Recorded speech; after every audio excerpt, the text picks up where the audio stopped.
It was the most amazing interview I have ever done. एक ऐसा भी समय था जब बच्चों को खाना खिलाने के लिए भी उनके पास पैसे नहीं थे। बच्चों के नाम स्कूल से काट दिए गए क्योंकि फीस जमा नहीं हो पाई। बच्चों को स्कूल से निकाल के बेटे को एक दुकान पे लगा दिया गया जहां 20 रुपए दिहाड़ी मिलती थी और बेटी साइकिल के पंचर लगाने लगी दुकान पे। 4 लाख रुपए का कर्जा सर पे था, पढ़े लिखे नहीं थे। इस एमवे बिजनेस को बिल्ड किया और इसको एमरल्ड के मुकाम तक लेके गए। वहां तक सोच के रोंगटे खड़े होते हैं, अगर ये बिजनेस न होता तो क्या कर रहे होते ये दुर्गा सिंह। जब मैं उनको इंटरव्यू कर रहा था तो मैं ये जानता था कि ये इंटरव्यू बहुत सारे लोगों की जिंदगियों को बदल कर रख देगी। आज के हमारे मेहमान हैं दुर्गा सिंह और उनकी धर्मपत्नी सरोज। चलिए पहले मैं सुनाता हूं उनकी कहानी अपनी जुबानी। दुर्गा सिंह का जन्म यूपी के एक बहुत ही छोटे से गांव में हुआ। इनके पिताजी खेती किया करते थे। 19 साल की उम्र में इनकी शादी हो गई। ट्रैक्टर ट्रॉलियों में बारात गई थी और ट्रैक्टर ट्रॉलियों में डोली भी आई थी। बहुत ही महत्वाकांक्षी थे दुर्गा सिंह, कुछ करना चाहते थे। खेती के साथ साथ बहुत सारे काम करने की इन्होंने कोशिश की। पास के एक और जगह पे जहां पे शुगर मिल थी वहां चले गए और वहां अफसरों के घर में खाना बनाया, इस उम्मीद से कि शायद इनको गवर्नमेंट जॉब मिल जाएगी। शुगर मिल के अंदर लेबर का काम किया, बोरियां ढोई, नौकरी ना मिली, फिर वापस आ गए। वापस आके आटा चक्की लगाई, गुड़ का कोल्लू लगाया। उसके बाद इन्होंने सोचा कि ड्राइवर बनते हैं। काशीपुर में जाके ड्राइवर बनने की कोशिश की, वो भी नाकामयाब हुआ। वापस आके अपने गांव में साइकिल पंचर लगाना शुरू कर दिया। वो काम गांव में ना चल रहा था, ये देख के इन्होंने ट्रैक्टर ट्रॉली में अपना खोखे को लादा और एक खाट लेके और एक स्टोव लेके काशीपुर आ गए। 300 रुपए किराए के कमरे में रहने लगे, साइकिलों को पंचर लगाने लगे। इनको किसी ने बताया कि अगर आप रिक्शे बना लेते हो तो किराए पे चढ़ जाएंगे। लोन लिया, लोन लेके 7 रिक्शे बनाए, 3 रिक्शा वाले रिक्शे लेके भाग गए। ऐसे समय पे इंदौस में एक एमवे डिस्ट्रीब्यूटर किसी को प्लान दिखाने के लिए आ गया। इन्होंने देखा खिड़की में से कुछ पैसे की बात हो रही है तो ये वहां चले गए। इन्होंने कहा मेरे को बताओ, क्या पता मैं कर लूं। उसने इन्हें बताया कि इस बिजनेस को ज्वाइन करने के लिए 10,000 रुपए लगेंगे। इनके पास कोई पैसा नहीं था, लेकिन कुछ ही दिन में एक मीटिंग होने वाली थी। उसने इनको मीटिंग में इनवाइट किया और ये उस मीटिंग में गए और वहां जाके इन्होंने देखा कि बहुत तरह के लोग इस बिजनेस को कर रहे हैं। फिर देहरादून में जाके एक सेमिनार अटेंड किया और इस बिजनेस को बड़े लेवल पे करने का निश्चय किया। 2000 के आखिर में इन्होंने इस बिजनेस को ज्वाइन किया था। इनकी 13-14 अपलाइन एक एक करके बिजनेस को छोड़ के चली गई। ये मीटिंगों में जाते रहे और टिके रहे। 2003 में बॉम्बे एक बड़ी मीटिंग अटेंड करने के बाद इन्होंने निश्चय किया इस बिजनेस में तो मैं कामयाब होकर रहूंगा। और 2007 तक बहुत जबरदस्त स्ट्रगल इनको करनी पड़ी और 2007 में ज्वाइनिंग से 7 साल के बाद ये सिल्वर हुए और उसके बाद गोल्ड, प्लेटिनम, सैफायर और एमरल्ड तक का सफर इन्होंने तय किया। 5 स्टार होटलों में रहे, फॉरेन ट्रिप लगाए, अपनी 2 बेटियों की शादी कर चुके हैं। दोनों बेटियों की शादी में इन्होंने कार गिफ्ट में दी। एक ऐसा भी समय था जब आधा किलो आटा, आधा किलो चावल, आधा किलो दाल लाने के लिए भी इन्हें पैसे लोन पे लेने पड़ते थे। एक ऐसा भी समय था जब इनके बच्चों को फीस ना जमा होने की वजह से स्कूल से निकाल दिया गया। और एक ऐसा भी समय था जब ये अकेले बैठ के रोया करते थे। वहां से लेके इस एमरल्ड तक का सफर इन्होंने कैसे तय किया, आप जानेंगे आज की इस मुलाकात में। ये एक अद्भुत कहानी है एक साइकिल मैकेनिक की जो कर्जों में डूबा हुआ था, वहां से लेके नेटवर्क मार्केटिंग इंडस्ट्री के इस अद्भुत सफर को तय करते हुए ऑस्ट्रेलिया, कनाडा, फ्रांस, सिंगापुर और बहुत सारे फॉरेन ट्रिप्स की कहानी और एक ऐसे शख्स की कहानी जो कि आज एक विजेता की तरह इस इंडस्ट्री में खड़ा है। दुर्गा सिंह जी, आपके साथ आज बातचीत होगी। बहुत ही एक्साइटेड है हम लोग क्योंकि आपकी ये बात हम लोग रिकॉर्ड करने वाले हैं और पूरी दुनिया पूछती है कि दुर्गा सिंह जी के बारे में बताइए कि वो पहले क्या करते थे, क्या हुआ, कैसे हुआ। तो मैंने सोचा क्यों ना आपसे पूरी बातचीत सुनी जाए शुरू से। तो दुर्गा सिंह, तो शुरू से बताइए, आप जब पैदा हुए बचपन में तो कहाँ पैदा हुए आप, आपके पिताजी क्या करते थे और आपने क्या क्या काम किए और कैसे करके आप काशीपुर पहुंचे, वहां तक की कहानी थोड़ा बताइए। जी सर, मेरा जो जन्म हुआ बहुत छोटे से गांव में हुआ सर। गांव का नाम बहापुर है, तहसील ठाकुरद्वारा, डिस्ट्रिक्ट मुरादाबाद, यूपी का मैं रहने वाला हूँ। और मेरी जो वाइफ है वो डिस्ट्रिक्ट नैनीताल की रहने वाली है, जसपुर के पास मेघा वाला गाँव है। और शुरू से ही मैंने पहले लगभग पढ़ाई करी, पढ़ाई करते करते खेती की। उसके बाद जब मैं 8वीं में पास हुआ, 9th में फेल हो गया था, तो उसके बाद मैंने पढ़ाई नहीं करी। तो जब पढ़ाई नहीं करी तो फिर मेरे पिताजी ने कहा, बोले यार शादी कर दो इसकी। अब मैं उस समय 19 साल का था, मेरी शादी करते ही थे। शादी कर दी तो दिमाग में ये रहा कि जो कुछ करना था वो कुछ होगा नहीं। तो इसलिए अब पिताजी इतने घर से वो कुछ ठीक नहीं थे, 10-12 बीघे जमीन थी, तो वो खेती करते थे, मुझे हमेशा खेत में ले जाते थे। कुछ अपनी जमीन जोतते थे, किसी को बटाईदार की जोतते थे। तो ऐसा करते करते हम लोग क्या हुआ, मेरी शादी हो गई। उसके बाद शादी हुई तो वो भी ट्रैक्टर, बारात में से मैं अपनी वाइफ को लाया, तब भी ट्रैक्टर ट्रॉली में लाया। जो सामान था दहेज का वो भी उसी में आया, मेरी वाइफ भी उसी में आई। मुझे बड़ा गलत फील हो रहा था उससे।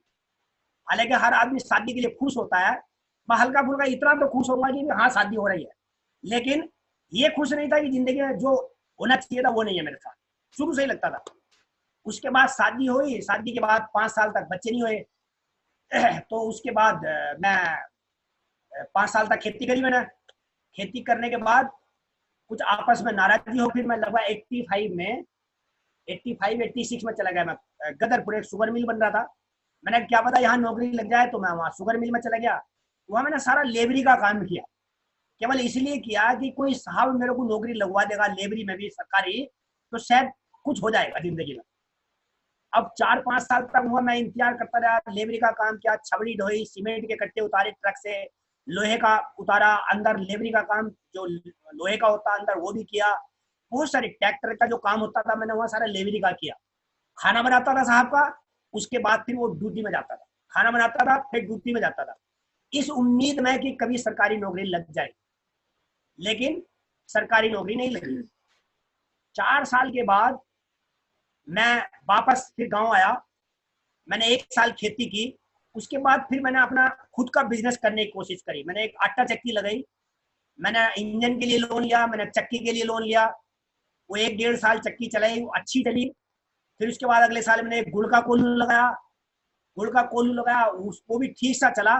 लेकिन आपस भाइयों में हम में एकदम नाराजगी होगी, बस सारा उठमिट हो गया, अलग हो गए हम सब। मैं तो फिर जमीन पर आ गया।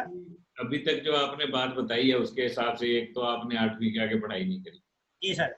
दूसरा आपकी जो शादी की बारात थी वो ट्रैक्टर ट्रॉली में गई और आप सरोज जी को भी ट्रैक्टर ट्रॉली में भर के लाए वापस। जी सरोज जी, आपको कैसा लग रहा था उस टाइम पे ट्रैक्टर ट्रॉली में आपकी बारात आ रही थी जब? उस टाइम तो अच्छा लग रहा था कि हाँ चलो वो कुछ नहीं है तो यही सही। बड़ी मजेदार बात बोली आपने। तो इनके घर में माहौल कैसा था सरोज जी उस टाइम पे जब आपकी शादी हुई थी? और शुरू शुरू में तो माहौल अच्छा ही लगता है सबके घर का, जब बाद में बढ़ता है, जब बाद में यूज करा सबको, तो जब पता चलता है कि हाँ कैसा बर्ताव होता है। क्या क्या बाद में क्या पता चला आपको? पता क्या चला, मुझे चावलों का शौक था, इनके घर में चावल नहीं होते थे तो चावल नहीं बनते थे इनके यहाँ पे? चावल क्यों नहीं बनते थे इनके यहाँ पे? चावल होते ही नहीं थे इनकी तरफ। अच्छा। हमारी तरफ होते थे, यहाँ जसपुर साइड में चावल होते थे, बहुत होते थे, तो हम अच्छा। तो खाते थे चावल। इनकी इनकी तरफ होते नहीं थे, तो वही थोड़े थोड़े मिलते थे। अच्छा। इसमें इनमें थोड़े थोड़े मिलते थे चावल। अब जब ढेर सारे खाने वाले हैं, थोड़े थोड़े मिला तो वो महसूस तो कुछ होगा ही। बड़ी शॉर्टेज दिख रही थी आपको। तो ये दुर्गा सिंह जी फिर बाद में वहाँ शुगर मिल पे चले गए और वहाँ इन्होंने दुर्गा सिंह जी वहाँ के जो ऑफिसर थे उनके घर में आपने खाना बनाया इस जी, उम्मीद में कि आपकी नौकरी लग जाएगी, लेकिन लेबर का काम कराते रहे, नौकरी नहीं लगाई। नौकरी नहीं लगी सर। तो 4 साल के बाद आपने वहां पे खूब मेहनत करके लेकिन वापस आ गए और आके फिर, लेकिन आप में एंटरप्रेन्योर स्पिरिट बहुत थी। मैंने देखा बिजनेस किया आपने, आटा चक्की लगाई। आटा चक्की के लिए पैसे लोन पे लिए? नहीं, लोन पे लिए सर, पिताजी ने नहीं दिया था, एक पैसा भी नहीं दिया था। पिताजी से एक पैसा नहीं लिया, लोन पे पैसे लेके आटा चक्की लगाई, फिर गुड़ का कोल्हू लगाया जी, और उसके बाद वो भी लोन पे था, गुड़ का कोल्हू भी लोन पे था। तो वो लोन उतार दिया क्या? हाँ, लोन उतार दिए थे। Very good. लोन उसी समय उतार दिए थे, उसी से काम करके। उसके बाद उसके बाद फिर आपस में घर में नाराजगी हो गई, भाइयों में नाराजगी हो गई। तो मैं कोशिश करी कि एक मैंने बैंक से लोन ले रखा था उस वक्त, अच्छा पिठोमा बैंक का बंदा था, फील्ड अफसर था, ब्रजपाल सिंह उसका नाम था। वो काशीपुर से रोज जाता था। अच्छा। तो बोला यार तुम मेहनती आदमी हो, एक मेरा मैनेजर है, तुम उनकी कार चलाओगे ड्राइवरी में, तो तुम्हें 1000-1200 रुपये वो दे देगा उस समय। हाँ। लगभग 2001 की बात, लगभग बात है सर। हम्म। मतलब 2000 की बात है, जब मैं गांव में ही था। तो उन्होंने कहा जब नौकरी मिल जाएगी, अब मैनेजर की गाड़ी है वो चला लोगे तो तुम 1000-1200 रुपये दे देगा वो। तो मेरी भाई बोली ठीक कह रहे हैं, पढ़े लिखे आदमी, इनकी बात सुनो। और यहाँ इन गारे में, मिट्टी में, धूप में इतने तुम वो करते हो, सब जिंदगी खत्म हो रही है, तो इससे बढ़िया वहीं चले जाओ। अब इनको क्या दिक्कत है, एक मेरे भाई है मेरे, वो गाड़ी चलाते थे किसी ड्राइवर की, किसी की ड्राइवरी करते थे, तो वो हमेशा बड़े अप टू डेट होकर आते थे। अच्छा। तो इनको ये लगता था कि ये देखो ये कुछ है भी नहीं जमीन भांडा, फिर भी अप टू डेट होकर आते हैं, और तुम ऐसे जंगल में काम करते हो। अच्छा। तो इन्होंने कहा तुम जाओ, तुम जाओ। काशीपुर जाओ। मैं नाराजी में वहां से आया सर काशीपुर। कितनी दूर था काशीपुर आपके गांव से? लगभग 38 किलोमीटर है सर। 38 किलोमीटर, वहां पहुंच गए आप? जी, ठीक। पहुंचा नहीं अभी। मैं हाँ। गया 3 महीने तक, मैं लगातार उनके घर आता जाता रहा 3 महीने तक। अच्छा। मैंने वहाँ ड्राइवरी नहीं करी थी कभी, लेकिन मैंने गाड़ी चलाने की कोशिश करी, अच्छा। क्योंकि गांव में मैंने ट्रैक्टर चलाया था। तो मिस्र गाड़ी मैंने चलवाई उसने, लेकिन मेरा हाथ रमा नहीं हुआ। तो थोड़ा थोड़ा हाथ रमा हुआ, लेकिन डर लगता था कि पहाड़ों, वो मेरा भाई बोलता था पहाड़ों पर भी जाना पड़ेगा, वहां भी जाना पड़ेगा। तो मेरे को लगता था पहाड़ पे तो बड़ा मुश्किल है। तो फिर भी कोशिश करी, मैंने हिम्मत करी, लेकिन ड्राइवरी में 3 महीने तक मैं आता रहा गाँव से, लेकिन कहीं ड्राइवरी में नौकरी नहीं लगी। जब ड्राइवरी में नौकरी नहीं लगी तो मेरे को लगा कि यार क्या करना चाहिए, गाँव से तो निकलूंगा। तो फिर मेरे दिमाग में आइडिया आया कि मैं गांव में ना, मेरा एक खोखा रखा हुआ था लकड़ी वाला, जो पंचर जोड़ता था मैं साइकिल के। अच्छा। वहां पे मेरे को आइडिया आया कि यार तू ये हाथ का हुनर है तेरे पास, तू इसको चला जा उठा के लेकर। तो मैं ट्रैक्टर ट्राली में वो मैंने भरा खोखा, और मैं अकेला जो था, यहाँ 300 रुपए का मकान मैंने कमरे पे लिया, एक रूम, और एक स्टोव था मेरा घर पे, मैं स्टोव लाया था, और एक एक खाट थी मेरे पास, चारपाई जिसको बोलते हैं। ये 3 चीज लाया था मैं। उसके बाद मैंने लगातार 2 साल तक काम किया सर साइकिलों का। पैसे पैसे कितने लेके आए वहां से? खोखा ले आए, ट्रैक्टर ट्रॉली में लग? एक रुपया नहीं था सर। तेल वाले को भी बड़ी मुश्किल से पैसे दिए थे। एक ट्रैक्टर, एक खोखा ले आए और एक स्टोव ले आए और 300 रुपए कमरा किराए पे ले लिया? जी सर। ठीक है। और अकेले रहने लगे? अकेला रहता था, अकेला। वाइफ को नहीं लेके आए? ये वाइफ को नहीं लाया था, बच्चों को नहीं लाया था। अच्छा। तो वहां से मैंने क्या किया, काम करना शुरू किया। तो पहले दिन मैं जब खोखा खोला, तो मेरे मेरे ना 9 रुपए मेरे पास आए थे। 9 रुपए उस दिन, पूरे दिन में 9 रुपए की प्रॉफिट आया था मेरे पास। सेल भी और प्रॉफिट भी सब वही था, पंचर जोड़ने का था। तो अगले दिन 20-30 रुपए का फायदा हुआ, अगले दिन फिर 60-70 रुपए का फायदा हुआ। मतलब लगभग वो 60-70 रुपए से कभी ऊपर नहीं जाने पाया। तो फिर मुझे ये लगने लग गया था 3-4-6 महीने में कि इससे भी कुछ नहीं होने वाला है, ये समझ में आ गया था। तो मेरे को ना एक रिक्शा वाले ने मेरे को सलाह दी कि मिस्त्री साहब, तुम मिस्त्री पने का काम करते हो, अगर तुम 6-7 रिक्शा खरीद लो तो एक रिक्शा 15 रुपए किराया देती है रोज का। अच्छा। और तुम हाथ के मैकेनिक हो और हम लोग चला ले करेंगे। तो मैंने कहा आइडिया तो ठीक कह रहा है। मैंने कहा रिक्शा कितने की मिल जाती है? और कम से कम 1000-1200 की, 1500 की रिक्शा मिल जाएगी। तो मैंने कहा 1500 लगा के या 1200 लगा के, अगर मेरे को 15 रुपए रोज के हिसाब से एक महीने का 450 रुपया हो गया। मैंने कहा 450 तो 350 रुपए भी अगर मेरे को एक रिक्शा बचाती है, तो मैंने 7 रिक्शे ब्याज पे पैसे लिए, एक बंदा ऊपर वाले ने वो भी भेजा है सही। जिस रूम के पास में रहता था, इस रूम के पास में रहता था एक अरोरा है, जैसा आपकी पगड़ी नहीं बनती उनकी भी नहीं बनती। तो मैं वहाँ 8-10 रुपए का सामान लेता था रोज। तो वो बोला, अंकल बोलता हूँ उनको, बोले बेटा क्या करते हो? मैंने कहा जी मैंने ऐसा, मेरा साइकिल का खोखा है और मैं यहाँ रहता हूँ उनके आपके बगल में ही मकान में, तो ऐसा ऐसा मैं काम करता हूँ। तो बोले एक काम कर, तू कुछ काम करना चाहता हो तो कुछ 5% पे ब्याज मैं दे दूंगा, कुछ तेरा फायदा हो जाएगा, कुछ मेरा फायदा हो जाएगा। वो ब्याज का काम करते थे। ठीक है। मैंने कहा ठीक है। इतने में मुझे सलाह उसने दे दी, रिक्शा वाले ने। तो मेरे मन में वो आइडिया बैठ गया। मैंने कहा 7 रिक्शे बैठेंगी, अगर एक का 1000 की तो 7000 की बैठ जाएंगी। तो मैंने वो 7 रिक्शे बनाई सर, और 7 रिक्शे बने, उनसे ब्याज पे पैसे लिए 7000 रुपए। तो 7-5-35, 350 रुपए उनको मैं ब्याज देता था महीने का। और इधर मैंने हिसाब लगा 350 रुपए एक रिक्शा देगी, तो 7 रिक्शे कितनी हो गई? 7-21-22-2300 रुपए के करीब। तो मैंने उससे फायदे में हूँ। तो वो चलाई 2-3 महीने तक ठीक चली काम। उसके बाद में 3 रिक्शा वाले रिक्शा लेके भागे, आज तक वापस नहीं आए सर। मैं उस वक्त मेरी आंखों में आंसू आए, मैं रोया काफी समय तक, क्योंकि कहते रहे जब बंदा भूखा होता है ना तो उसको बहुत परेशानी आती है। तो उस समय मेरे को ये लग गया था कि जिंदगी खत्म हो गई, अब कुछ नहीं हो सकता है, क्योंकि मुझे ये लगने लग गया था कि जिस काम को मैं करता हूँ वही काम मेरे आड़े आता है सब कुछ। तो मैंने ऐसा कोई गलत काम तो क्या नहीं कि भगवान मेरे हमेशा विपरीत चलता है। तो मैं उस समय बहुत मतलब बहुत उसमें था, मतलब परेशानी में था बहुत। उधर मेरे सिर पर कर्जा था कई सारा, 1-1.5-2 लाख का 3 लाख का कर्जा वहां गाँव में था, और जो गन्ने वालों के पैसे थे कुछ, और उसके बाद मैंने यहाँ पे भी कुछ पैसे ब्याज पे लिए, फिर 7,000 रुपये वो ब्याज पे ले लिया। जब बिजनेस ज्वाइन किया था तब भी 8% पे लिया था। तो मेरे को ये लग रहा था कि जिंदगी क्या होगा, कुछ समझ नहीं आ रहा था सर मेरे को उस समय। तो उसी पीरियड में जब ये बिजनेस मेरे पास आया, जब मेरे पास रिक्शे थी, तो तब उसने बताया कि 8-10 हजार रुपये लगेंगे बिजनेस में और इससे बहुत कुछ कर सकते हो तुम।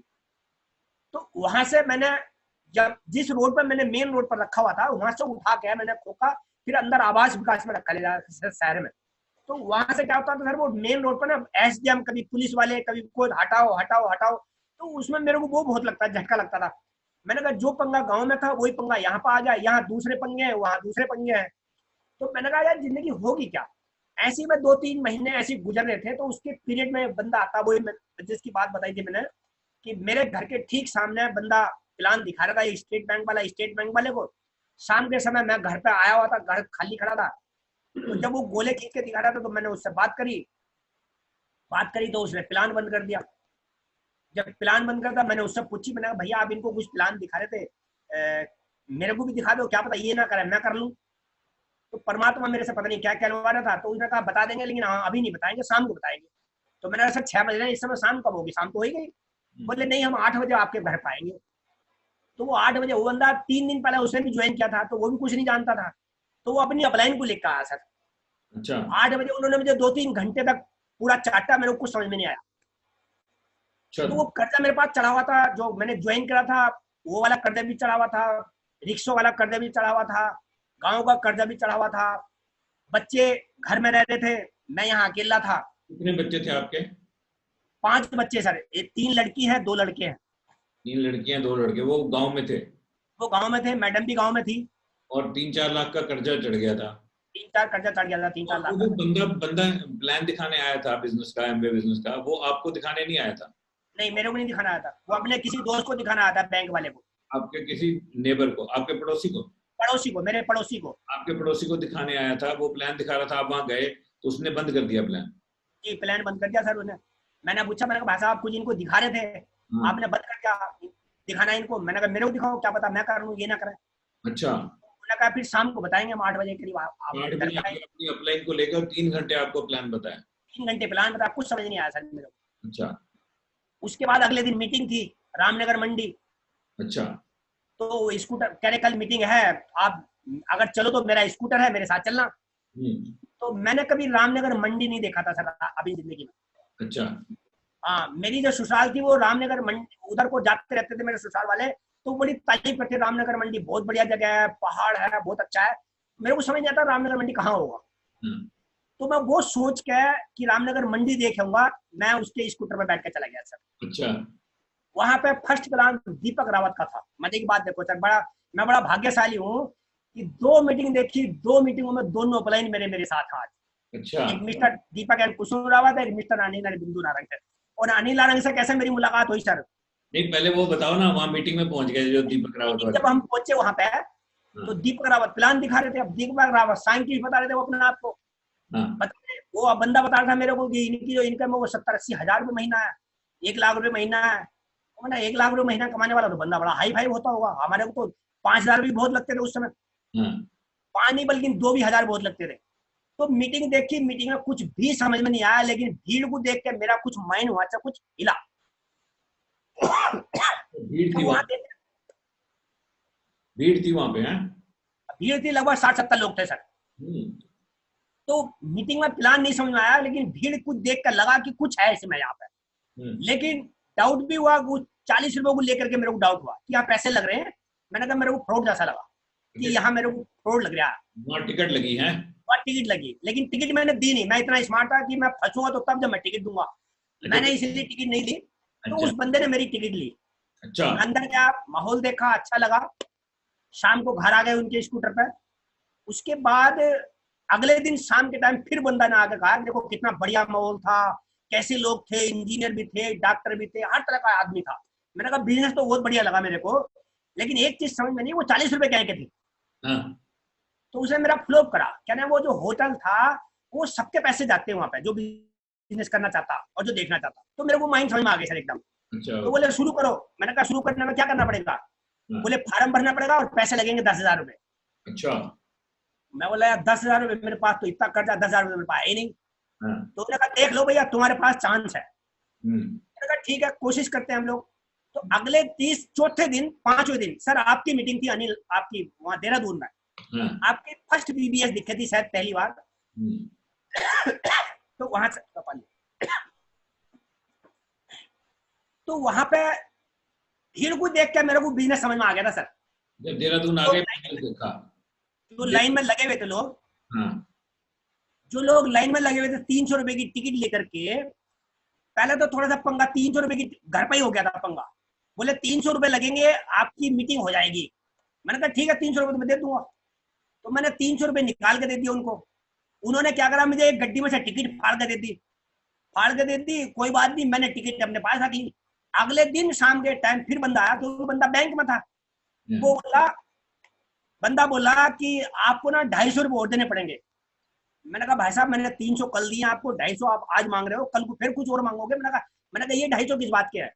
कह रहे ये आपको कार लेकर जाएगी यहाँ से और कार लाकर छोड़ेगी यहाँ पे, और 300 रुपए मैंने कहेंगे। तो बोले वो अंदर घुसने के हैं। अच्छा। तो मैं बोला महाराज, मैंने कहा तुम, मैं हाथ जोड़ के बोला सर ऐसा। मैंने कहा भाई साहब अपनी ये टिकट पकड़ो और मेरे पैसे मुझे लौटा दो। मेरे आंखों में सर बहुत आंसू आए, फिर दोबारा आंखों में इतने आंसू आए मेरे वहां। तो मैं बोला भगवान मेरे साथ क्यों ऐसा करता कि मैं जिस काम को करने की कोशिश करता हूँ ना कुछ अड़चन जरूर आती है। अब ये 300 रुपए की टिकट मांग रहे हैं, कल को फिर कोच को मांगेंगे, दी कुछ रिया नहीं। मैंने कहा परमात्मा तू ऐसा क्यों कर रहा मेरे साथ? खैर अब वो मैंने उससे कहा, मैंने भाई साहब अपनी टिकट वापस ले लो, मेरे पैसे मुझे लौटाओ। क्योंकि मैंने वो कम से कम 5 दिन के पैसे जोड़े हुए थे, अपना सामान लाता था मैं जोड़ के खोखे का। तो वो बोला भाई साहब वापस तो होंगे नहीं, अब तुम्हारी मर्जी है, जाओ या तुम मत जाओ। ये तो गड्डी में से टिकट फट गई, ये वापस नहीं होगी, अब टिकट वापस नहीं होगी। तो फिर मैंने माथा मारा, इनको नहीं बताया अपनी मैडम को, माथा मारा, रोया। सुबह को बोला भाई साहब सुबह 7 बजे आप 6 बजे तैयार हो जाना, गाड़ी आएगी आपके घर पर लेकर आपको चली जाएगी। तो खैर मैं पक्का दिल करा, पत्थर रखा। मैंने कहा चलो देहरादून की बड़ी तारीफ करते हैं लोग, चलो इस बहाने से देहरादून ही देखूंगा। वो जो जिन साहब का मैंने खाना बनाया वो देहरादून के ही थे। अच्छा। जब वो सारे साहब एक साथ बैठते थे ड्यूटी के बाद 6 बजे, तो वो सब तारीफ करते थे, देहरादून बहुत बढ़िया जगह है, देहरादून दुनिया का सबसे अच्छा शहर है। तो वो मेरे को याद आई सर उस वक्त, यार देहरादून की बड़ी तारीफ करते थे, यार देहरादून देख आता हूँ क्या चीज है देहरादून में ऐसी। तो सर मैं वो चीज सोच कर फिर देहरादून चला गया, देहरादून देखने के लिए। वहां जा गया, जब मैं गया तो वहां लाइन लगी हुई थी बहुत सारे लोगों की, 300 रुपए की टिकट सबके पास थी। तो मैं बोला यार 300 रुपए में टिकट लेकर मैं अकेला ही बेवकूफ नहीं है, तो सारे पास 300 रुपए की टिकट है। तो वहां अंदर घुसने के बाद जब मीटिंग हुई और जब वहां बड़ा अच्छा सा माहौल मुझे मिला, और आपने जब ये बताया कि मैं 1 साल में बिजनेस से इस अपनी जॉब को छोड़ चुका हूँ एज एक्शन, तो मेरे को पूरी मीटिंग का सर वही याद है, वो कुछ शब्द याद नहीं है ना, कौन रिकॉग्निशन क्या होती है, वो उस पहली बार में कुछ सीट से निकल गया सर ऊपर।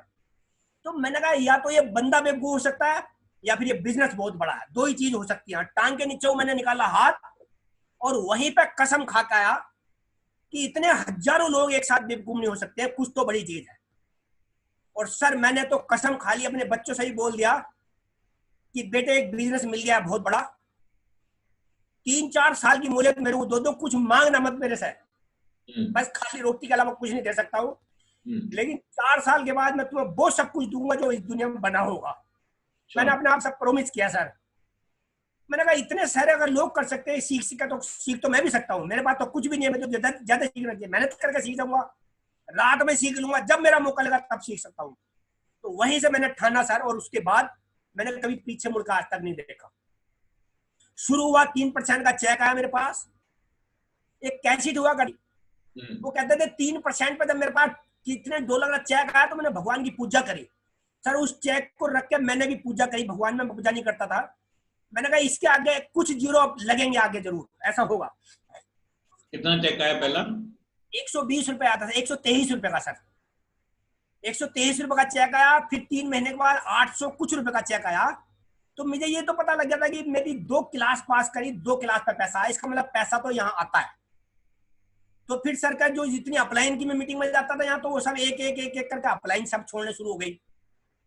जिसने मुझे बिजनेस दिया वो छोड़ गया, उसके 4-5 महीने बाद फिर वो छोड़ गया, फिर दूसरा छोड़ गया, फिर तीसरा, चौथा, पांचवा, 10 अपलाइन छोड़ गई सर।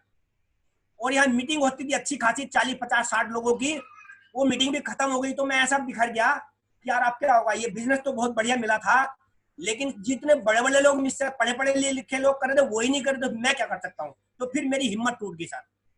लेकिन कहीं से मुझे मैसेज आया कि बरेली में मीटिंग हो रही है।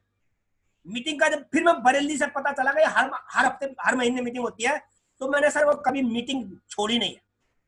और 2003 में मैंने एक बड़ी मीटिंग देखी बंबई।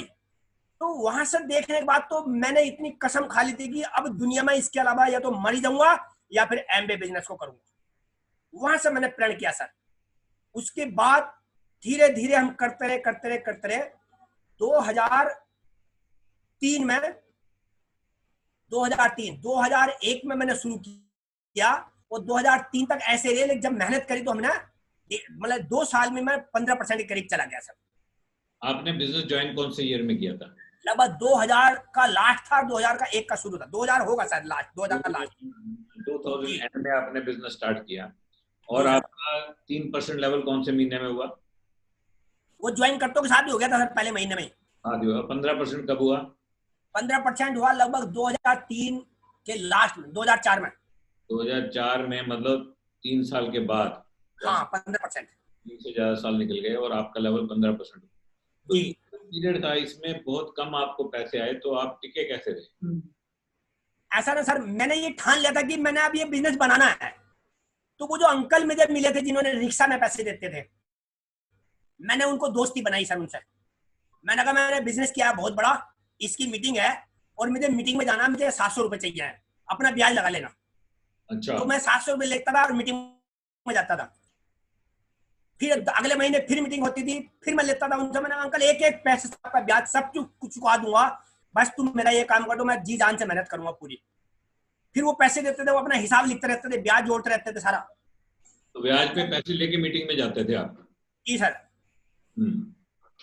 तो उसके बाद जब 15% पे मेरा लगभग 8-9 हजार रुपया आता था मेरे को उस समय 15% पे, तो मैंने उनका ब्याज देना शुरू किया और अपना थोड़ा सा और निकलना शुरू किया बिजनेस में पैसे लेकर।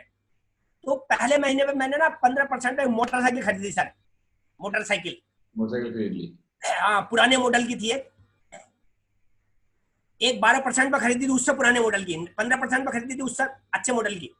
तो 12% से पहले आपके पास क्या था जब आपने पुराने मोटरसाइकिल? साइकिल थी सर, बाइसिकल थी साइकिल। पहले साइकिल पे चलते थे, 12% पे पुरानी मोटरसाइकिल ली, 15% पे थोड़ी बेटर ली। हाँ, बेटर ली सर। ठीक है। उसके बाद हम गए 2007 में सिल्वर। 2007 में सिल्वर हुए, यानी कि सिल्वर जाने में आपको 7 साल लग गए, ज्वाइनिंग से 7 साल। जी तो सर। अब ये 7 साल तक टिके रहना और ब्याज लेके मीटिंगों में जाना, ये सब आपको अंदर से शक्ति कहाँ से आती थी? सर मैंने कसम खा ली थी अपने आप से कसम खा ली थी कि अगर ऐसे ऐसे प्रोफाइल के लोग बात कर रहे हैं लोगों से, तो मैं क्यों नहीं कर सकता हूँ। रही बात, एक चीज और समझ में आ गई थी सर। एक बार 2003 में मैं एक सेमिनार में गया था। उस सेमिनार में मुझे एक किताब मिली थी, बिजनेस स्कूल। मैंने वो खरीदी थी, मेरे पास पैसे नहीं थे, मैंने डाउनलाइन से पैसे लिए और वो 200 रुपए किताब खरीदी। वो किताब मैंने सर कम से कम 300 बार पढ़ी उस वक्त। मैंने वो सर लगातार कंटिन्यूस पढ़ता था। उसमें आपको तो मेरे को एक बात समझ, जी सर, क्या समझ में आया? मेरे को एक बात ये समझ में आ गई थी कि अगर गरीब होने की एजुकेशन लोगे, एक अमीर होने की एजुकेशन लोगे, तो मेरे को ये समझ में आ गया था गरीब होने की एजुकेशन और एक अमीर होने की एजुकेशन। तो मेरे को ये समझ में आया था कि अगर यदि मैं अपने बच्चों को पढ़ाता हूं आज की डेट में, तो ये पढ़ने के बाद इनके पास डिग्री तो आ जाएगी, लेकिन उससे पैसा नहीं आएगा। तो बच्चे मेरे वहां से यहाँ आ गए थे सर 2002 में। 2002 में दिन 3 में लगभग आ गए थे बच्चे मेरे, मैं लाया था। तो जब बच्चों के यहाँ नाम कट गए उस 2003-4 में, 4 की बात है ये, तो फिर मेरे को फिर काफी दर्द हुआ। तो वो किताब को पढ़ने के बाद मेरे को ये समझ में आ गया था कि अगर मैं मालिक बनने की और अमीर होने की एजुकेशन लेता हूँ और मेरे बच्चे अनपढ़े भी होंगे तो एक दिन मेरे बच्चे गाड़ियों में घूमेंगे बड़े बड़े। और अगर मैं अपने बच्चों को पढ़ाता हूँ और ये इनको डिग्री मिलती है, अगर नौकरी नहीं मिली तो मैं कंगाल हो जाऊंगा। ये किताब ने मेरे को ये सिखा दिया था, बता दिया था, समझा दिया था। तो फिर सर मैंने उस पीरियड में 2004 की बात बता रहा हूँ, 2003-4 की बात है लगभग।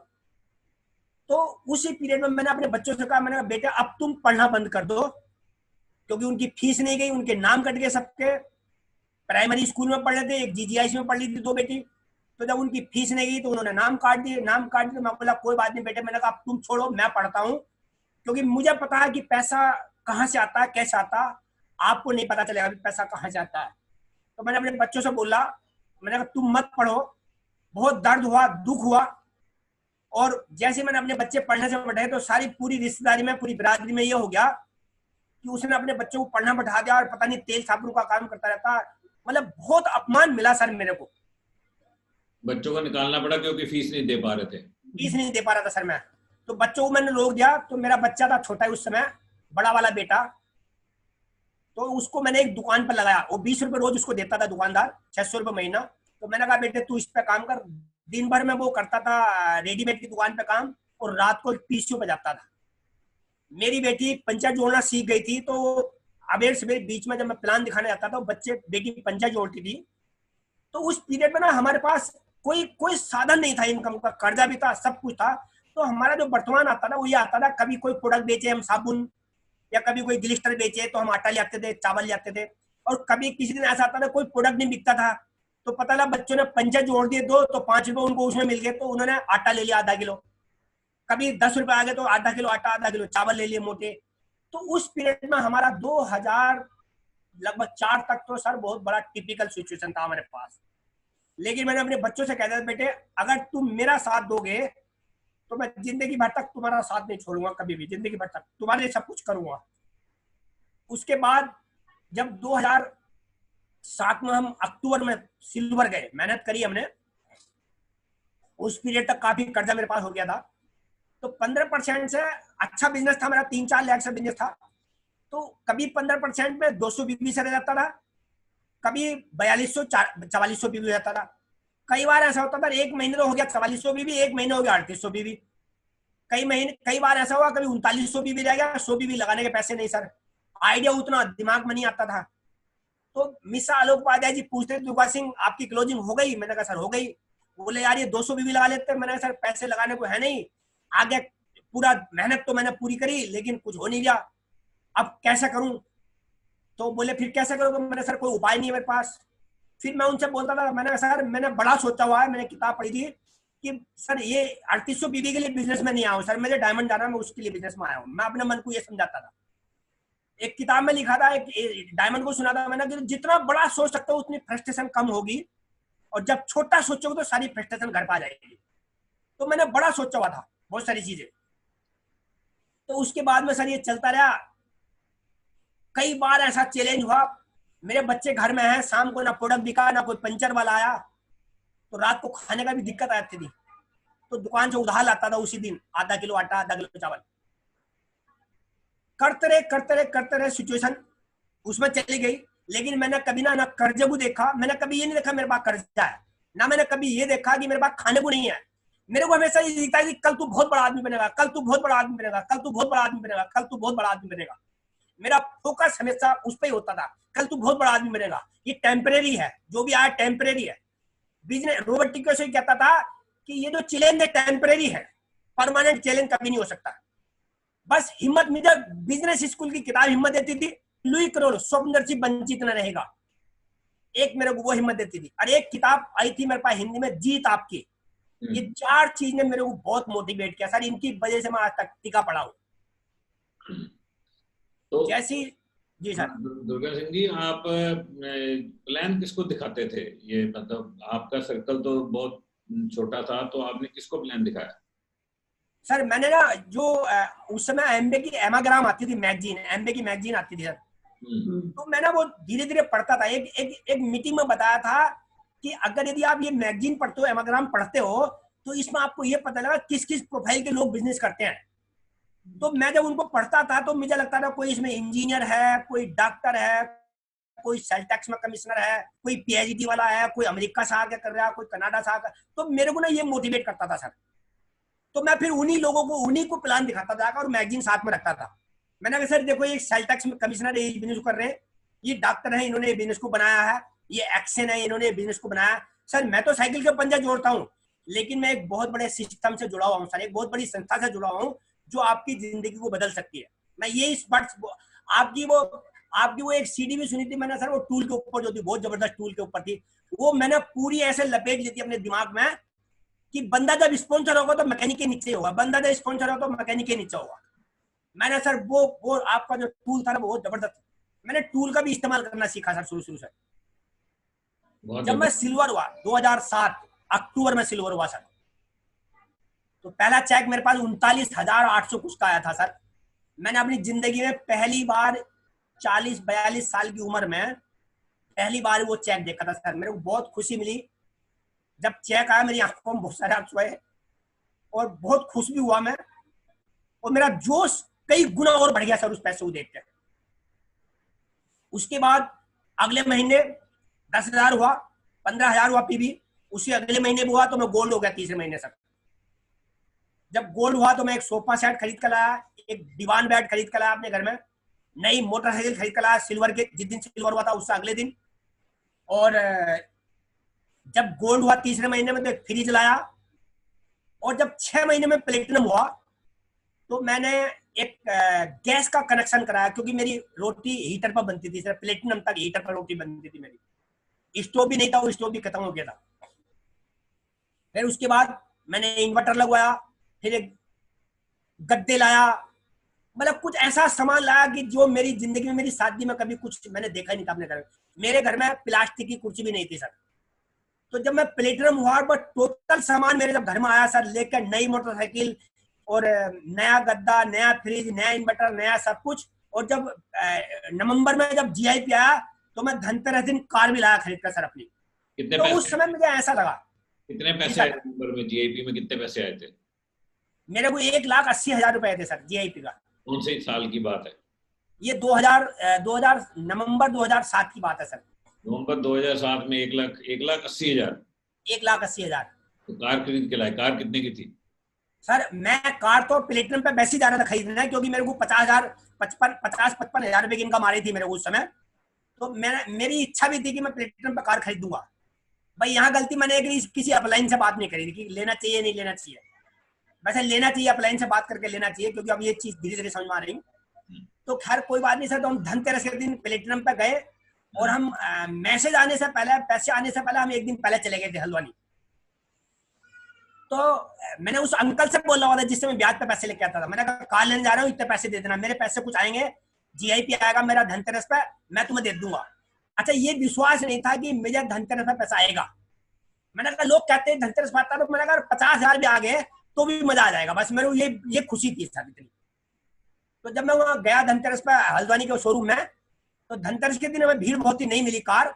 उससे धनतेरस के दिन, हाँ धनतेरस से एक दिन पहले गए थे, और धनतेरस के दिन जब वो मैसेज आया 1,80,000, कॉन्ग्रेचुलेशन डियर, मतलब उसमें लिखा था डियर दुर्गा सिंह, आपका जीआईपी आपके अकाउंट में चला गया, कॉन्ग्रेचुलेशन, आप अपना अकाउंट चेक कर सकते हो। सर मैं इतना खुश हुआ, मेरे दोनों बेटे थे, मेरी मैडम भी 7 बजे गाड़ी लेने गए थे। तो मैंने उस अंकल से बोला, मैंने अब तुम्हारे पैसे की जरूरत नहीं है, मैं उसको लेके गया था। अच्छा। मैंने कहा तुम्हारे पैसे की जरूरत है, मैंने उसको मैसेज दिखाया, वो बड़ा खुश हुआ, उसकी आंखों में आंसू आए। उसी से सारा पैसा ब्याज पे ले लेके मैं मीटिंग में प्रोडक्ट भी खरीदता था, सब कुछ मैंने ज्यादातर उसी को किया सर। जब प्लेटिनम से फिर मैंने अपना कर्जा काफी सारा उतार दिया सर। उस समय उतारने के बाद फिर मैं 1.5-2 साल तक प्लेटिनम रहा सर। 2007 3 साल तक लाइफ प्लेटिनम। कभी पीवी 8,000 हो जाता था, कभी 10,000, कभी 8,000, कभी 10,000, मतलब वो प्लेटिनम लगातार हो रहा। लेकिन उतना हम थोड़ा कंफर्ट जोन हो गए सर, हमें ये पता चला कि अब प्लेटिनम हम हो गए तो शायद ये लोग कर जाएंगे अपना आप, तो लेकिन वो ऐसा हुआ नहीं। दीपक रावत के पास मैं गया, सर मेरे को एमएड जाना है, अब ये बताओ मेरे को करना क्या है, मेरे को बेटी की शादी करनी है। मैं उनके घर पर गया, उन्होंने मुझे काउंसलिंग बताई, मेरे मन में सवाल चल जाता कुछ, मैं बोला सर मैं प्लेटिनम हो गया, इस लैग में भी 3 सिल्वर में, इस लैग में 3 सिल्वर है, इस लैग में 3 सिल्वर में, तो मैंने कहा अब तो ये करेंगे, अब तो मैं इधर नहीं करूंगा ना काम पे। तो उन्होंने मेरे को बताया दुर्गा सिंह जी ये बात भूल जाओ, अगर एमएड फाउंडर प्लेटिनम जाओगे तो भी अपनी वजह से जाओगे या अपलाइन की वजह से जाओगे, मतलब जो भी लेवल अचीव करोगे एमबीए बिजनेस में केवल या तो अपलाइन की वजह से या अपनी वजह से करो, डाउनलाइन की वजह से कोई लेवल अचीव नहीं हो सकता। कमाल हो गया दुर्गा सिंह जी, आपकी कहानी ऐसी अद्भुत कहानी है।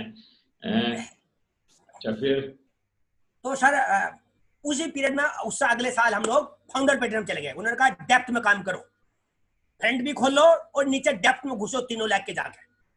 मैं अंदर घुसा, डेप्थ में गया, करता गया, नीचे करता गया, 3 लाख में नीचे करता गया। तो उसी साल हम सर फाउंडर प्लेटिनम हुए, उससे अगले साल सफायर, उसी साल हम एमरेल्ड भी हो गए। मतलब सफायर और एमरेल्ड सेम साल में? हाँ, सफायर और एमरेल्ड सेम साल में सर। मतलब प्लेटिनम गए, फिर फाउंडर प्लेटिनम गए, अगले साल सफायर और एमरेल्ड एक ही साल में चले? जी सर, जी सर। कमाल हो गया। फिर मैंने फाउंडर प्लेटिनम पे बेटी की शादी करी। अच्छा। तो मेरी बड़ी बेटी थी, उसका जो जीआईपी आया सर मेरे को आया था 5.5 लाख रुपए। मैं इतना खुश हुआ कि मैंने अपनी जिंदगी में पहली बार ये अमाउंट देखे हैं सर, और बहुत खुश हुआ। बेटी की शादी बड़ी दिल खोल कर करी, सेंट्रो कार उसको गिफ्ट करी मैंने, जो दहेज में जो नहीं देना था मैंने वो भी कोशिश कर दी देने की, क्योंकि मेरी बेटी ने जो जो मांगा मैंने उसको फिर मना नहीं किया सर। मैंने कहा बेटे तुमने मेरा साथ दिया है, मैं तुम्हें खुश करूंगा बिल्कुल अब जिंदगी भर तक। तो जो उसने मांगा मैंने वो दिया जैसे हिसाब था। और उसके बाद फिर हम ऑस्ट्रेलिया भी गए। लोग शादी करने के बाद हरिद्वार नहीं जाते हैं, और हम शादी करने के बाद अगले महीने हम ऑस्ट्रेलिया गए सर, अगले 2-3 महीने के बाद। फिर 3 साल सर हम अपने लेवल पर है एमरेड पे। फिर एमरेड गए 2013 में, फिर मैंने दूसरी बेटी की शादी करी 2014 में, 13 में, 2013-14 में। कितने बच्चों की शादियां होगी दुर्गा सिंह जी आपके? अब ये मार्च में तीसरी बेटी की शादी थी, वो अप्रैल में तीसरी बेटी की शादी थी, लॉकडाउन में सब वो जाम हो गया सर। दो बच्चों की शादी कर चुके हो आप? जी 2 की शादी करी, दोनों की मैं कार दी है सर। दोनों की शादी में गाड़ी दी आपने? हाँ सर। दुर्गा सिंह जी आप कौन कौन से कंट्री में गए एमबीए के थ्रू? सर हम लोग ऑस्ट्रेलिया घूमे, कनाडा घूमे, ऑस्ट्रेलिया, कनाडा, फ्रांस और बाली, दुबई, सिंगापुर। बहुत सारे कंट्री आपने घूम लिए। और पहली बार जब एमबीए के थ्रू आपको 5 स्टार होटल में रहने का मौका मिला, अब तो आप बहुत 5 स्टार में रह चुके हो, तो पहली बार जब आपको 5 स्टार में रहने का मौका मिला वो कहाँ था? वो सर दिल्ली का था, इंटर कॉन्टिनेंटल हीरोज होटल में। इंटर कॉन्टिनेंटल हीरोज में आप गए पहली बार। क्या उससे पहले आप किसी होटल में रहे थे कभी? नहीं सर, होटल का तो हम समझते, होटल का हमें समझ नहीं आता होटल क्या चीज होती है, होटल का नहीं हमें समझ आता था। ये हम सरोज से सुनना चाहेंगे कि जब फर्स्ट टाइम आप 5 स्टार में गए तो आपको कैसा लगा? बहुत अच्छा लगा मुझे। तो मैंने तो सोचा भी नहीं था कभी कि ऐसे होटल में जाएंगे या नाश्ता करेंगे, खूब खेलेंगे कूदेंगे, बहुत मस्ती करी हमने वहाँ। तो मैं तो अपने हस्बैंड का धन्यवाद करती हूँ, अगर तो ये बिजनेस नहीं होता तो मैं तो पता नहीं होती। और बहुत मजे करे हमने होटल में, बहुत अच्छा लगा मुझे, खाने पीने की भी कोई कमी नहीं थी। अच्छा, जब आप होटल में पहुंचे, फिर वो होटल में पहुंचे इंटरकॉन्टिनेंटल में, गाड़ी से उतरे तो आपको सीन याद है कैसा था? हाँ, वो गेट खोल लेते, वो टोपी ओढ़ो खड़े थे वो गेट पे, हमारा बैग उन्होंने हमसे हाथ भी मिलाए अच्छे से, नमस्ते वमस्ते सब अच्छे करे उन्होंने, और बैग लेकर हमारे टची लेकर हमारे रूम में पहुंचा दिया। हमें तो इतना सा वजन भी नहीं उठाना पड़ा, हमारा खुद बैग, हाथ का बैग भी वही सोच रहे के हम ही ले जाकर रूम में रख कर ले जाऊंगा। अच्छा, आपका बैग उठा के? बहुत बढ़िया लगा। होटल कैसा था? होटल तो बहुत ही अच्छा था, कुछ कह ही नहीं सकते होटल के बारे में, तो बहुत बढ़िया। फिर रूम में गए, फिर बेड और ये वो बहुत ही अच्छा लगा, ऐसा कभी सोचा भी नहीं था जिंदगी में कभी। बेड में बैठ के कैसा लगा आपको? नीचे को जैसा उसमें घुस गए। अंदर अंदर घुस रहा था। और बाथरूम कैसे थे? बाथरूम भी बहुत अच्छे थे, उसमें टीवी लग रहे थे, उसमें और डीजे लग रहे थे, बहुत अच्छे अच्छे गाने चल रहे थे स्पीकर में, और नहाने की बहुत अच्छा, बहुत मस्ती करी हमने, बहुत बढ़िया। और खाना पीना कैसा लगा वहाँ पे? खाना भी बहुत अच्छा था, खाने को भी बस देख देख के पेट भर रहा था, खाने की तो नौबत ही नहीं आई, इतना खाना खाओ, देख देख के बहुत अच्छा लग रहा था। और जब फर्स्ट फॉरेन ट्रिप पे गए आप, पहली बार जब बाहर गए आप, एरोप्लेन में बैठे, वो किस तरह आपको लगा और वहां पहुंचे तो कैसा लगा?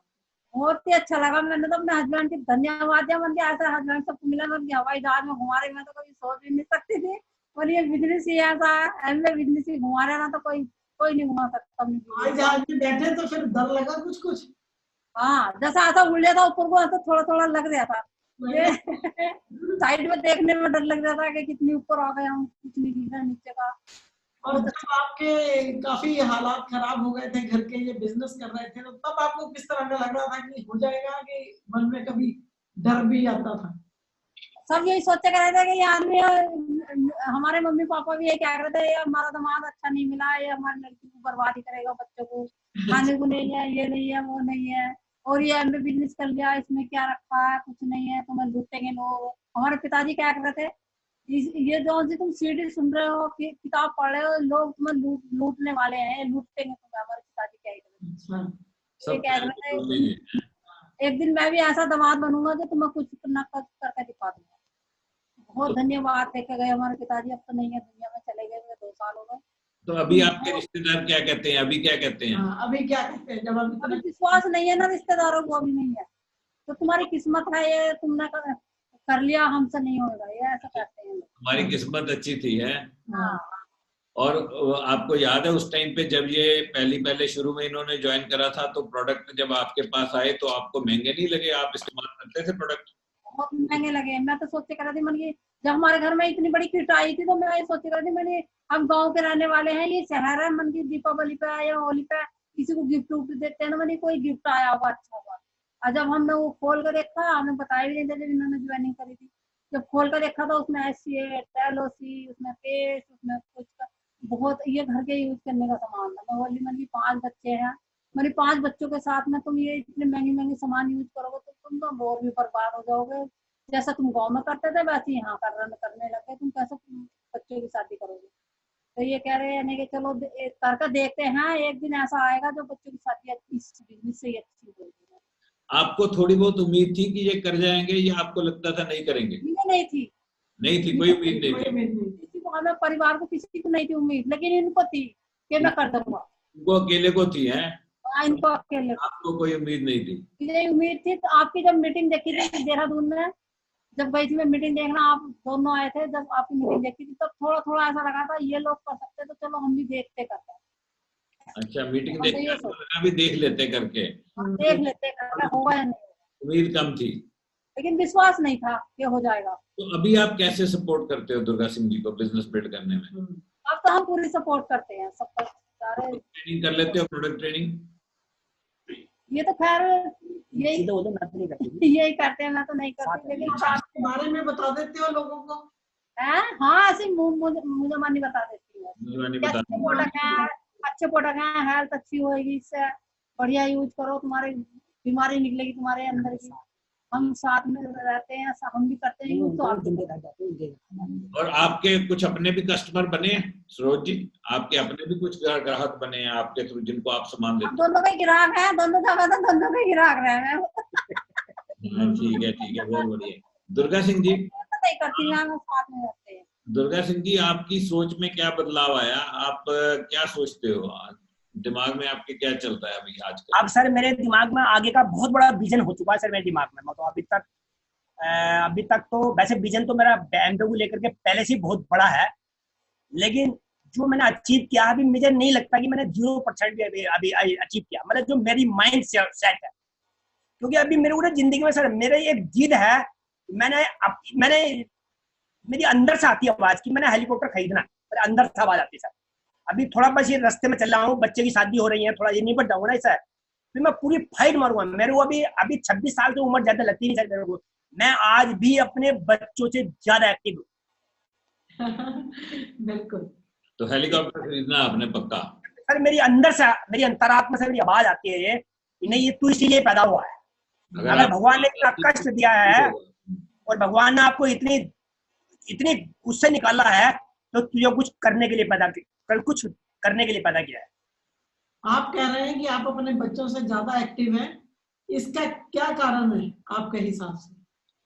बस एक सबसे बड़ी बर्निंग डिजायर, जोश है। Very good. आपने अपने दीवारों पे कोई ड्रीम, कोई और स्टेटमेंट, कोई और पोएम, कोई इस तरह की चीज लगा रखी है कमरे में? बहुत सारा लगा हुआ सर, और पढ़ के दिखाऊं बताओ। कैसे सर आपको? पढ़ के बताओ क्या लिखा हुआ है। पढ़ के ये बताता हूँ सर। एक पर तो लिखा हुआ है,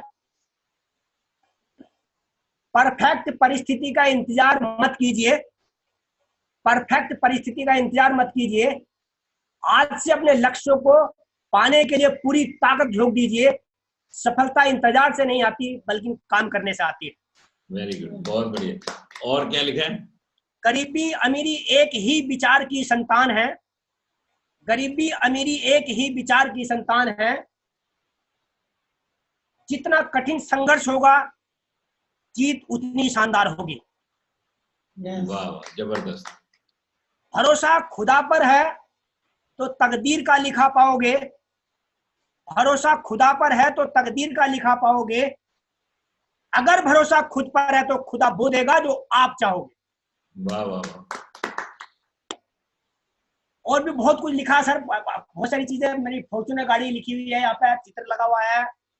अभी डायमंड के बाद, डायमंड पे मैं खरीदूंगा सबसे पहले क्रिएटा, मेरा अपना एक ड्रीम है। और डायमंड का पैसा कुछ थोड़ा सा निवेश करूंगा, थोड़ा मतलब पूंजी में निवेश करूंगा, चाहे वो गांव में अपने पिताजी की जमीन की तरह या पिताजी के घर की तरह जो था, वो आज मेरे घर नहीं है, वो 1 लाख रुपए में मेरा घर बिक चुका है। लेकिन मेरा जिद है कि मैं वहाँ ऐसा कुछ करूंगा कि 10, 20, 30 लाख रुपए में जो लगाना जरूर होगा दिखाने की। बहुत बढ़िया। और मेरा घर लगा हुआ है, घर का भी मेरा वो लगा हुआ है, फोटो लगा हुआ है, हेलीकॉप्टर लगा हुआ है, मैडम और हम ऐसे खड़े हुए स्विमिंग पूल पे। अभी अगर उठ जाता है तो थोड़ा सा दिखा सकता हूँ आपको, आप देख सकते हैं तो सर।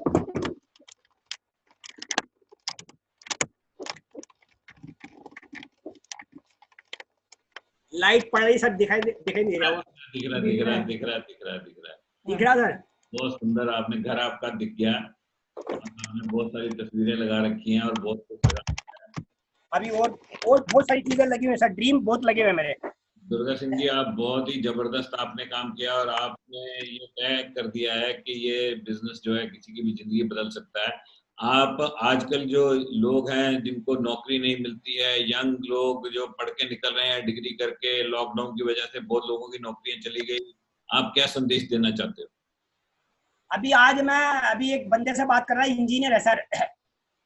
मैं अभी लॉकडाउन से पहले अपने कुछ गले की दवाई लेने गया था, तो मैडम भी मेरी साथ थी, तो एक बंदा मेरे किनारे बैठा था, मेरे पास में, जैसे मेरी मैडम बैठी हुई है। तो मैंने कहा भाई साहब आप क्या काम करते हो? मैंने उनको टोका। बोले मैं लाल कुआं में एक इंडस्ट्री है, उसकी पेपर मिल की बोलते, जो टाटा की है, वो लोग वहाँ इंजीनियर हूँ।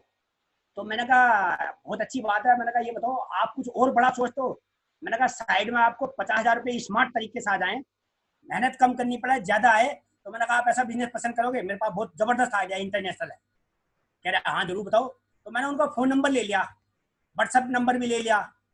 2-3 महीने निकले, 2-3 बार कॉल करी, उसने फोन नहीं उठाया। आज मैंने कॉल करी, मैंने कहा भाई साहब दुर्गा सिंह बोल रहा हूँ काशीपुर से, और मैंने लगभग 10 वीडियो सीडी भेज दी सर इंजीनियरों की। और कुछ मेरे पास जो बीबीएस में लोग बोलने जाते हैं ना, उनकी कुछ फोटो थी, मैंने उनको भेजे। तो वो कह रहा हाँ मैं समझ गया भाई साहब। तो मैंने कहा ये बताओ आजकल आपकी इंडस्ट्री बंद है या अभी चल रही है लॉकडाउन पीरियड में? कैसे इंडस्ट्री तो सब बंद है 3 महीने से पूरी। तो मैंने कहा फिर ये बताओ, एक होम बेस्ड बिजनेस है, डिजिटली है, घर में बैठ के होगा, 50,000 भी कमा सकते हो, 1 लाख भी कमा सकते हो, 2 लाख भी, मतलब जितनी चाहे आपका ड्रीम हो उतने बना सकते हो इस बिजनेस से। तो मैंने कहा बताओ शुरू कर लें? कोई जिंदगी में ड्रीम है? अगर ड्रीम है तो मैंने कहा मैं आपको शुरू करा देता हूँ, आपने कागज भेजने हैं और बस 2-4 हज़ार का पहले सामान ले लो, बिजनेस शुरू हो गया। कह रहे तो मैं भेज देता हूँ अभी।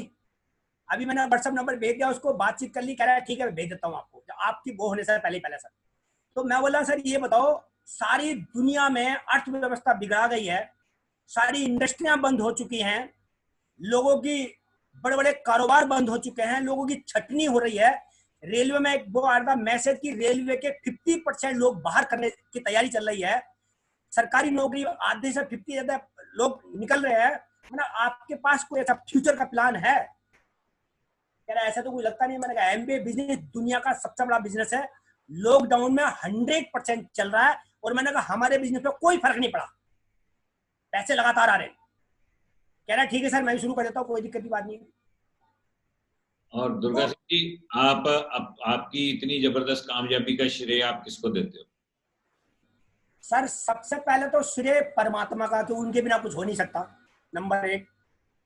दूसरा श्रेय उस अपलाइन को जाता है कि जिसने ये मुझे रास्ता दिखाने की कोशिश करी, दिखाया, और बे अपलाइन छोड़ गई, धन्यवाद तो उन सबका भी है। दूसरा धन्यवाद क्योंकि जब जहां से मेरी टचिंग हुई दीपक रावत, और जहां से मुझे बहुत बड़ा मोटिवेशन मिला वो अनिल एंड बिंदु नारंग, जिनको देख करके मैं बहुत मोटिवेट हुआ, और मैंने कसम खाई टांग के नीचे हाथ निकाल के कि अगर ये व्यक्ति इतना बड़ा होने के बाद कर सकते हैं तो दुर्गा सिंह एक दिन करके दिखाएगा। ये मेरे को फेथ था अपने आप का सर, मीटिंग देखने के बाद। चौथे नंबर पे मेरी पूरी फैमिली जिसने मेरा कदम से कदम मिला करके साथ दिया, और सबसे ज्यादा थैंक्स करता हूँ मेरी वाइफ का। ये भले ही अभी कुछ जानती नहीं है, पढ़ना लिखना प्लान दिखाना डेमो करना कुछ मैं इनसे करवाता नहीं, लेकिन 24 घंटे हम नाले से नाला बना के एक साथ रहते, 24 घंटे की बात है सर। रिश्तेदारी में जाएंगे तो दोनों जाएंगे, इनके मायके में जाएंगे तो दोनों जाएंगे, हमारे मायके में जाएंगे तो दोनों जाएंगे, मतलब कहीं भी जाएंगे, छोटे भाई के जाएंगे तो दोनों जाएंगे, बड़े भाई के जाएंगे तो दोनों जाएंगे, प्लान दिखाने जाते हैं तो दोनों जाते हैं। मीटिंग कभी ऐसा हुआ नहीं कि मैं अकेला गया हूँ कभी आज। बहुत बढ़िया, जबरदस्त आपने टीम बनाई है, होम टीम। आपकी होम टीम बहुत ही स्ट्रांग होम टीम है दुर्गा सिंह जी। का बहुत थैंक्स है सर, क्योंकि मुझे रास्ता मिला, और सबसे थैंक्स आपका, क्योंकि आपने यहाँ तक बीज बखेरा था तो हम तक आया सर, नहीं तो शायद आप नहीं लाते तो शायद मुझे नहीं लगता कि मेरे लिए कुछ इसमें हो सकता।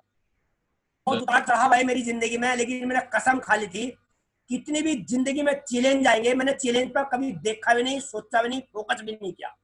मैं ये सोचता था कि यार, जैसे सोचता था कि यार तेरे पास 5 लाख का कर्जा है, तो मैं सोचता था यार 1 रुपए का कर्जा नहीं है, कल बहुत बड़ा आदमी बनूंगा, 1 रुपए का कर्जा नहीं है, कल बहुत बड़ा आदमी बनूंगा। और जैसे ही कोई कर्जे वाला बाहर आया, बस गया, मैंने कहा भाई साहब कोई बात नहीं, बस 2-3 महीने की और देख लो, बस सब 20 सूद सहित जितना ब्याज लेना चाहिए उतना लेना यार, कोई बात नहीं है, सब दे दूंगा आपको, बहुत बड़ा बिजनेस कर रहा हूँ, एक दिन बहुत बड़ा आदमी बनूंगा। बस ऐसा करके उनको हाथ पैर जोड़ के कहता भाई साहब फला महीने तक तो आपको मैं नहीं दे सकता। बहुत जबरदस्त दुर्गा सिंह जी, आपसे बात करके बहुत अच्छा लगा, एंड बहुत बहुत धन्यवाद। Thank you sir, thank you, नमस्ते। नमस्ते।